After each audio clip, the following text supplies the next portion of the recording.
यादव को और रीतलाल यादव को बेऊर जेल भेजा गया है। आरजेडी विधायक रीतलाल का ये बड़ा आरोप है कि मुझे साजिश के तहत फंसाया गया है, मेरा कोई गुनाह नहीं है, मेरी हत्या की साजिश रची गई थी, विरोधियों को मेरी हत्या कराने के लिए AK-47 तक मुहैया कराई गई थी। जेल जाने से पहले ये बड़ा बयान उन्होंने दिया है। लेकिन फिलहाल अगर बात की जाए तो यहाँ पर आरजेडी विधायक रीतलाल यादव अब जेल भेजे गए हैं और जेल जाने से पहले ये तमाम भीड़ आपके सामने और उसके बाद उनकी प्रतिक्रिया सामने आई। क्या कुछ कहा है जरा सुनिएगा। सुबह 12 बजे मेरे पर पोस्ट आता है, रात में 23:05 पर FIR लॉन्च होता है। अब 12 बजे सुबह मेरे घर पे आता है बगैर किसी अधिकारी के, सर्च वारंट के बिना केस किए हुए। ये कहाँ का न्याय है? उस दिन रचना रचा गया था मेरे ऊपर कि हमको हत्या करने के लिए महीनों दिन से प्रयास किया जा रहा है। हमने जब जानकारी हुई बात को, हमको मेरी हत्या के कारण हत्या करने की साजिश रचा गया इस तरह से, जो कि 47 में मेरे विरोधी को उपलब्ध कराया गया कुछ पदाधिकारी के द्वारा कि तुम रीतलाल को मार दो, हम तुम्हारे ऊपर केस नहीं होने देंगे। ये बात जब हमको जानकारी हुआ तब हम अपना पर्सनल बॉडीगार्ड को बढ़ा लिए, 7-8 कर लिए, 9-10 कर लिए। ये बात नागवार गुजरा पुलिस पदाधिकारी को, उसने बोला कि बगैर आदेश का आप नहीं रख सकते हैं। जिस दिन घटना घटा, जिस दिन प्रशासन मेरा छापा मारा, उस दिन पूरी प्रक्रिया आई थी कि बिल्डर प्रशासन से मिलकर बिल्डर के द्वारा मेरे ऊपर हत्या का साजिश रचा जा रहा था। बिल्डर को कहा गया कि तुम जाओ, उससे मिलो, हम वहाँ पर तुम बता देना कि हम आ गए हैं, वहाँ पर तुम रहना, हम उसके ऊपर केस करेंगे कि किडनैप करके हमको लाया था यहाँ। और चलिए अब इस पर अधिक जानकारी के लिए हमारे सहयोगी रितेश हमारे साथ जुड़ गए। रितेश, आज महागठबंधन की बड़ी बैठक भी होने जा रही है चुनाव को लेकर, और उससे पहले ये बड़ा झटका जो है वो आरजेडी को लग गया है। देखिए, झटका तो नहीं कह सकते हैं क्योंकि रीतलाल यादव बाहुबली विधायक हैं, आपराधिक पृष्ठभूमि इनकी रही है और आज उसी के साथ उन्होंने, क्योंकि उन पर गिरफ्तारी का वारंट था और उसके बाद उन्होंने आज सरेंडर कर दिया। लेकिन हाँ, विपक्ष को एक बैठे बिठाए मौका जरूर मिल गया है बीजेपी और आरजेडी को कि देखिए कि आरजेडी में किस तरीके से बाहुबली छवि के विधायक हैं, किस तरीके से वो भगोड़ा थे और उन्होंने सरेंडर कर दिया है।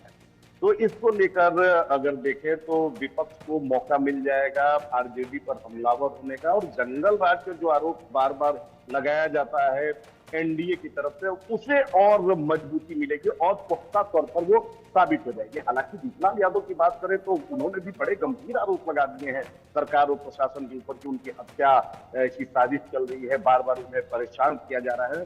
तो चलिए, क्योंकि पॉलिटिकल व्यक्ति है, पॉलिटिक्स अब बहुत बखूबी खेलना आ चुका है रीतलाल यादव को, तो उन्हें भी पता है कि चुनावी वर्ष है और कैसे सिंपैथी गेन करना है। लेकिन रीतलाल यादव पर गंभीर मामले हैं, रीतलाल यादव पर रंगदारी मांगने का आरोप है और उसी के तहत तो उन पर FIR लॉन्च की गई थी और उसी के तहत ये सारी कार्रवाई की गई है।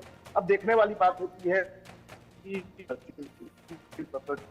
अभी ही आने लगी बीजेपी जेडीयू से तमाम लोगों की प्रतिक्रियाएं आ रही है रीतलाल यादव के सरेंडर को लेकर, और इस बहाने वो आरजेडी पर और कांग्रेस पर हमलावर है। अब आज महागठबंधन की थोड़ी देर बाद बैठक होने वाली है और उस बैठक में क्या कुछ निकलकर सामने आता है और उसको लेकर क्या कुछ विपक्ष बयानबाजी करता है, वो भी काफी दिलचस्प होगा। जी बिल्कुल, अब ऐसे में बयानबाजी का सिलसिला शुरू हो चुका है और साफ तौर पर कहा जा रहा है कि इनकी पार्टी का ही रत्न, आरजेडी की पार्टी का रत्न इनको बताया जा रहा है कि अब देखिए किस तरीके से वो यहाँ पर सलाखों के पीछे जा रहे हैं। और उससे पहले बयानबाजी भी तमाम वो कर रहे हैं कि AK-47 देकर मुझे मरवाने की साजिश रची गई है।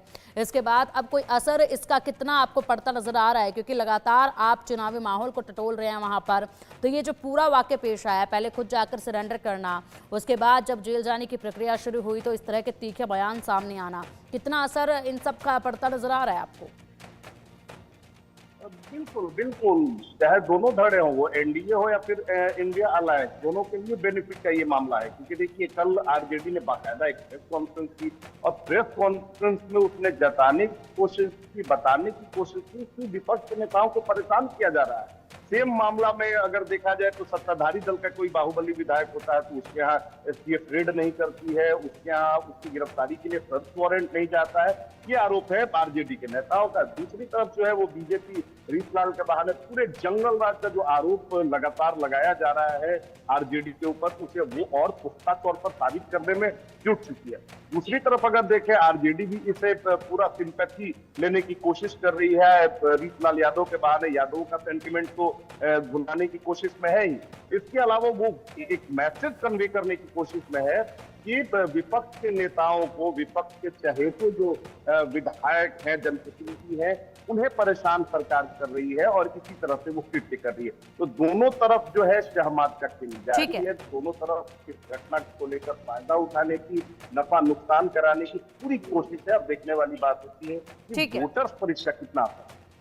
ठीक है रितेश, पूरे इस माहौल पर आप नजर बनाए रखिएगा, अपडेट आपसे हम लेते रहेंगे। फिलहाल के लिए बहुत शुक्रिया आपका इन तमाम जानकारियों के लिए। और इसी के साथ रुकेंगे यहाँ पे एक छोटे से ब्रेक के लिए। खबरों का सिलसिला लगातार जारी रहेगा, आप देखते रहिए इंडिया न्यूज़।